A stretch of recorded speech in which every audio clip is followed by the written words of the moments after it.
Bruce, welcome back to my shed. Welcome to Flat Tank Journey and part 4 of the Raleigh. Exciting times.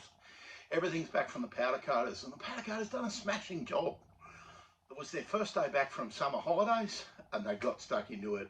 Happened really quickly, price was fair, really happy. So in this episode I'm starting to get the frame back together and parceling up the wheels to go off to the wheel builder, and that's a bit of a story in itself. I hope you enjoy the episode. There's a lot done and there's a lot about to be done, so get ready. I'm trying to make something stupid to go on the Raleigh, and that'll be an episode of its own when it comes up. Enjoy. Well, I'm standing in the remains of my Raleigh. So the Raleigh's come back from the powder coaters. I got really excited and sent it off, and now I'm not sure I should have. So today I'm going to start piecing the frame back together. Possibly have to remount some of these holes and clean up where powder's gone in. Some powder coaters are really good and they don't make a mess, and others are really bad. And this was their first day back from summer holidays, so let's see how they went. New setup, maybe you can see better. Front half of the frame and the gearbox mounts go onto the bottom of the frame like that, more or less. Now, never kid yourself, you need photos. I only took this apart a couple of weeks ago, sent it for powder, and I really can't tell where things went. So I've got my iPad here and I've got photos I took, and I know that these go back here. Now the good thing about powder coat is it's durable and it's hard and it's clean. Somebody else does all the dirty work, they blast it and powder coat it for you, but stuff doesn't fit back together. So I've just had to file the bottom lugs here to remove some of the powder from around the raised up portion that this goes over, and then it needs a little bit of encouragement to go back in where it came from. I'll grab the bolts, and it's always good that you label the bolts because you can't tell one from another when you get back to putting it back together. Let me grab the bolt. So here's the bolt with the spacer. I'd drawn on the yellow post-it note which spacer went where, and that it goes on the outside because you just can't remember. And it should slide up through there, and that should go over there. So let me check my iPad because there's no washer, and I'd like to have a washer. It doesn't appear as though there was a washer, but I'm going to find one and put it on. So I grabbed a galvanised washer out of a box I've got because a lot of this stuff washers disappear. I just think it's better. Right side spanner, I'll give it a nip up. Interesting to note that's been cut at some stage, bit of a grind mark. I'll push on and I'll find the top mount for the gearbox where it mounts to the frame and see if I can find that. Top mounts for the gearbox where they go to the frame with the lug. There's a spacer, and it's actually two spacers, and they go over a little lug on the bracket. I gave them a little bit of encouragement to go on because again they're powder coated. And then I've got the right bolt somewhere. There it is. Had a weird tiny nut on it. It fitted, but it was tiny. I don't see a reason, so I'm going to put it aside and replace it with a new nut, and I'm going to put a spring washer because I'm not a purist, and I can't be bothered, and I think spring washers are better. Then they go into the frame like that, I hope. That goes through there, and then that goes onto the bottom. So before I started the torpedo project, I bought some cycle thread nuts and bolts, and so I have a box of them, and there's no substitute for having a kit. They came from a company called Classic Fasteners here in Australia, and they sell all that stuff in kits. Then the top bolt goes through, I hope.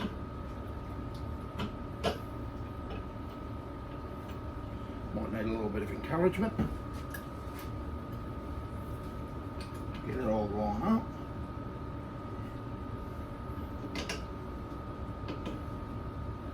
It goes through like that.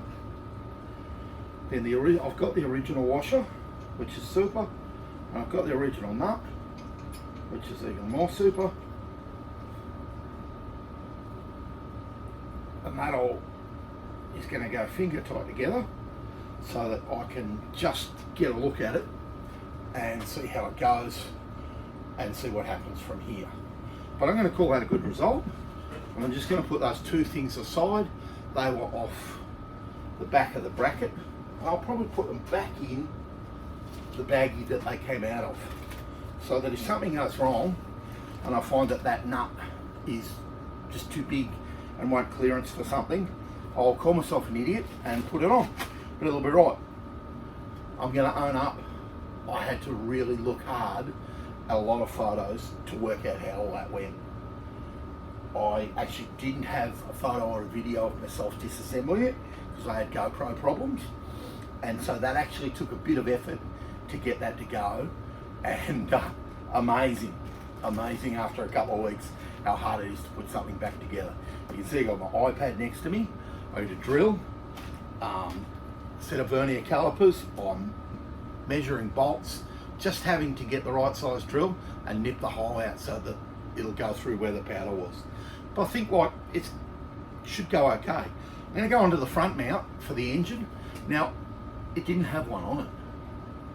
They were in a box on another engine, and always concerns me a little bit. I'll fill you in later, but it concerns me a little bit that the engine wasn't in the frame. More later. So here's the front engine plate. The magneto is meant to start off the front of this. It's a little bit moth-eaten in places. Again, probably concerns me a little bit. Now, it doesn't fit over the frame because of the powder coating. So I'm just using the file on its edge, and I'm placing pressure up against the spigoty piece or the lug, whatever you want to call it.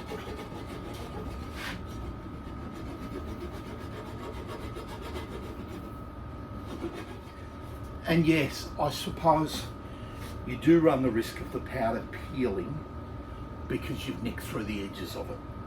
Yep, it's a fact. Little bit of encouragement, and that goes over there really easily. This is a bike not ridden a lot, not ridden in the rain, so I don't feel bad about nicking the powder coating. And look, it just has to be. If you choose powder on your frame, this is the route you've got to take. If you want to paint it, if you get too much paint in the holes, you've still got to sand it out. So, potato, potato, I don't mind the powder coated finish. Looks good. When you buy a basket case or a bike that someone else has been restoring, I suppose it's a bit harsh to call this a basket case. You end up with a spare parts division, I call it. And in my case, I realised the front engine mount wasn't on, and that I had plates that looked like they were right on another engine, and then I had boxes of bolts. Now, this very much resembles the rear mount that's in there. So I wire brush on a bench grinder is my friend, and there's a short thread at one end that makes it look like it's a bolt, and it nips up really tight, and then the other end the thread is longer and it goes through the hole in the frame and fits perfectly. So I'm going to call it a victory. Let's put it in. I'm going to feed it in from the bottom, and it just hangs through. And a lot of times you can tell that these things are right just by the fact that they just fit. And the powder is just taking up a bit of space and just leaving that short of where I'd like it to be. That's awful. I hate that. I'll just loosen a skosh on this side and see if I can get it to pull through a bit further. We might have to make another one. So again, one of the disadvantages of powder coat is that it takes up space. And you think it's nothing, but it's actually like about, in this case, about 2 or 3 turns of the thread. Not the end of the world, so I'll push on, but maybe I'll make some new ones later. Big issue is whether the engine fits. I've been messing around for a few minutes just getting the rear part of the frame to go around the bottom of the frame, the gearbox mounts and the spacer that's there. Now I just use the tapered punch, get it half lined up, and then you can put the tapered punch in the hole and jiggle it around until you're pushing and pulling the frame until you get it lined up. It is a little bit tight, but it's partially tapped through, and then I'm hoping that it's right there.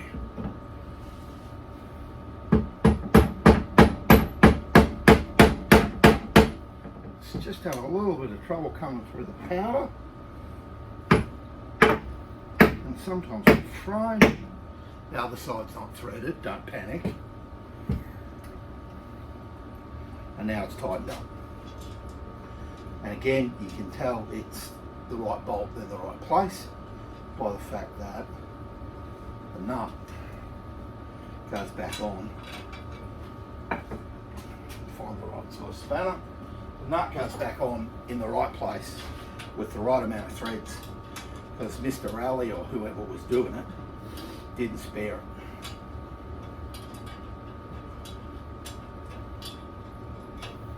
Let me tighten this up a little bit and then I'll bring you in and you can have a look at it, eh? Rightio. So here's where we're up to. Front mounts have gone in pretty well. Nuts have tightened up. I'll show you the bit short. A little bit short due to the powder. I'm not sure whether to mark it and grind the powder off or make new mounts. Down here we're kind of the same, except there's some tighten up to be done. All this is just loose fitted for the minute. Here's the bottom. Again, this is a bit worn and I'm not sure it's right, but anyway, it'll be right. And then around this side, it's tightened up a little bit better. But overall, it's starting to look like a frame again, which is very pleasing. Lots of little filing jobs and drilling jobs to get these two top bars and the rear of the frame from the top down to the rear wheel to fit. The powder is just holding things out, and now I've questioned my sanity as to whether I should have powder coated. It's just giving me the irritants, but I think when everything goes together, because that's got a little lug on the back of it and it goes through there and it goes over the front with a nut here. Thank God I marked this stuff.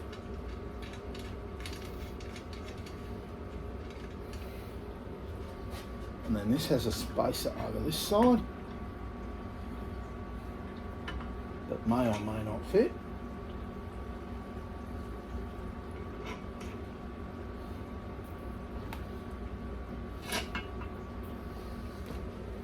A lot of things need a little encouragement. Well, it begs the question, it's all got to go through in one piece. Bugger.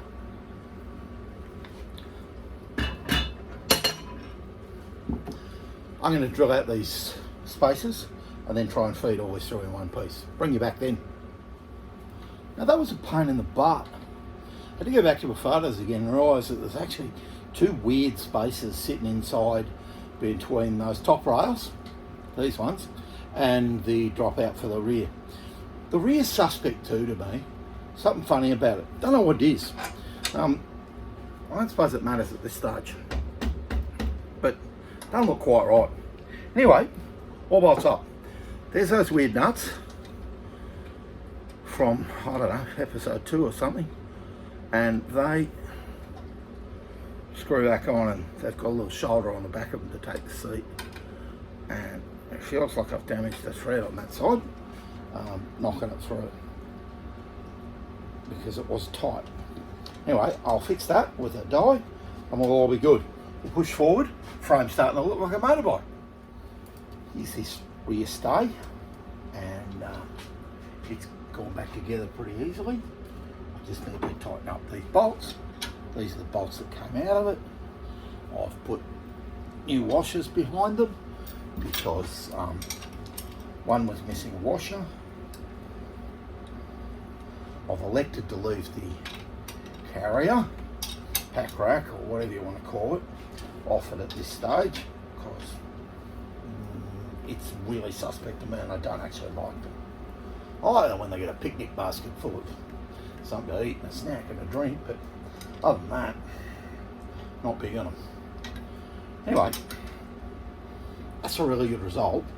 That needed sprung out a little bit because I sprung the top out a little bit to make up for the powder. So, you know, by springing out the top, you're pushing the bottom in, so I had to spring that out a little bit. But it's all fitted really good. It's a good result moving forward.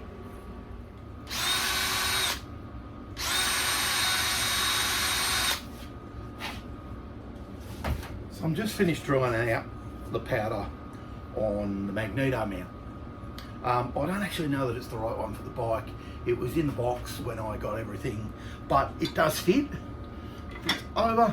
I don't know whether it goes with this lug at the back or the lug at the front. Have no idea. But I'm gonna put it back on the bike. That's the main thing. Or I'm gonna put it on the bike and see how it fits. Certainly does fit and everything will be all right. So, advantage of working on a towel on the bench is you can get everything to fit. So again, I've got cycle thread nuts and bolts. I've popped a little stainless spring washer, or I don't know whether it is stainless. Sadly I had to buy 6mm ones, but they go over 1/4 inch just fine. This is going to be fine. Actually, I might get a flat washer for the other side so I don't mar up all the powder, because you'll see it just hanging under the front. Bear with me while I grab some little flat washers. Well, I had to look a bit harder than the first box where I thought they were. I don't think I've ever showed you, but I keep all my hardware separate. This is BSF. Used to say that on the lid, but I know it. And I put flat washers, springs, because boy, if you get them all mixed up, you just can't tell the difference. I don't really throw old fixings away. I keep them, especially cycle thread and Whitworth and Standard Fine and all that. Anyway, I've found 4 little washers. I'm going to use those. Lid back on. Don't want it on the floor. So, washer on the outside, spring washer and nut on the inside. And I'll just do them up finger tight. And I reckon I'll have a pretty handsome result.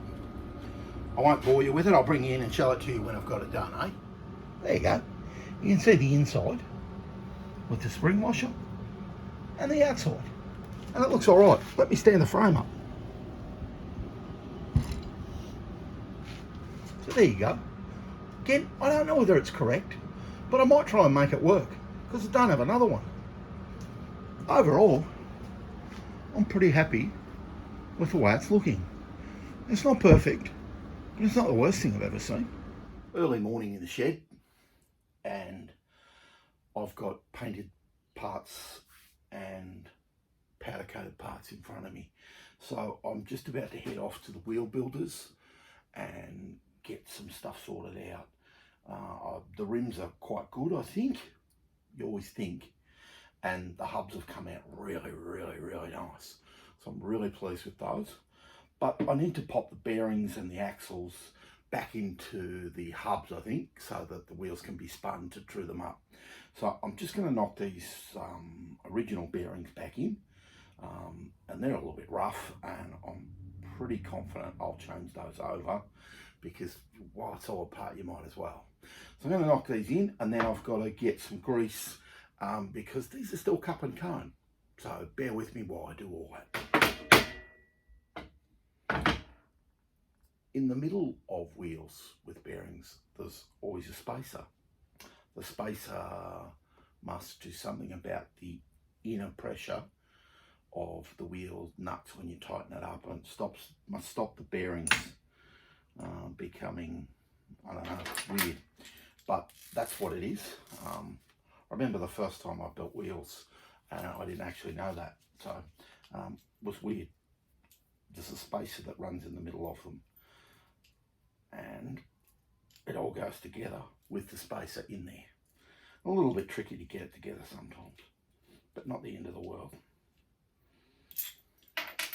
So this has been an axle that someone's made, I think, and it's got a step down in it at each end for the threaded pieces. It's a little bit beaten up in places. I don't imagine it's original, but it could be. It certainly looks it because it's so beaten up. So maybe I'll leave it with the bike. We'll see.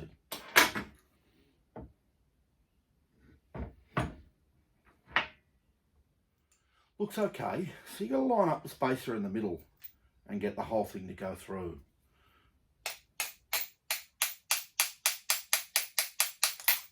And when it does, it goes through easily.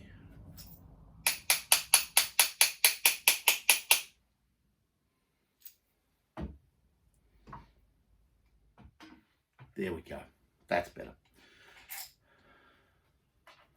And then I have a habit of putting everything back together the way it came apart so that you end up with, you're not confused by what you've got. And then you can use the nuts to center up the axle to where you want it to be. But I think new bearings would be best. Now's the time you're glad everything's in little baggies. And, well, ball bearings out of the rear wheels because it's cup and cone. And I thought I was missing one, but I actually found it later on, stuck inside the brake drum. So I don't have any grease for some weird reason. Not sure why, or I just can't find it. And I'm in a bit of a hurry. I've got to get on the road. It's an hour and a bit. So I've got some outdoor marine grease left over from something stupid I was doing.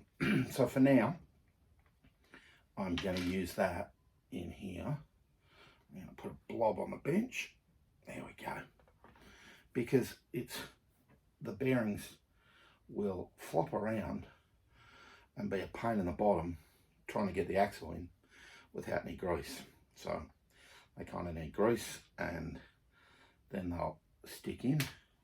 And you can also, if you're lucky, use it for picking the bearings up or trying to get them in, because I generally end up with one on the floor, and then you can be sure it'll be an odd size and you won't be able to get it, and it'll frustrate you whole morning. Then you'll have to order one internationally, and it'll take about a month to get here. I think there's 11 a side, or 12, 2, 4.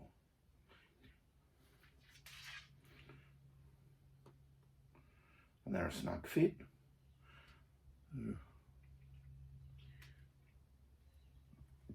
And there's 11 left on the bench. So I'm going to show you.